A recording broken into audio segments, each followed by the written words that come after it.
പോയി പഠിച്ച് മിടുക്കന്മാരായി ജോലി തേടി ഇവിടെ വന്നു.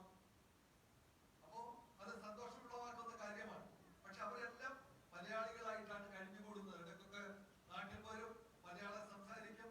അപ്പോ അവിടെ നിന്ന് ഒരാളുടെ മകൻ, ജോസഫിന്റെ മകൻ എന്നോട് ചോദിച്ചു, സാർ എഴുതിയ പുസ്തകം കയ്യിലുണ്ടോ, അതെവിടെ കിട്ടും എന്ന് ചോദിച്ചു. ഞാൻ പറഞ്ഞു, ഇപ്പൊ എന്റെ കയ്യിലില്ല. ഇപ്പൊ ഞാൻ കുറച്ച് പുസ്തകങ്ങൾ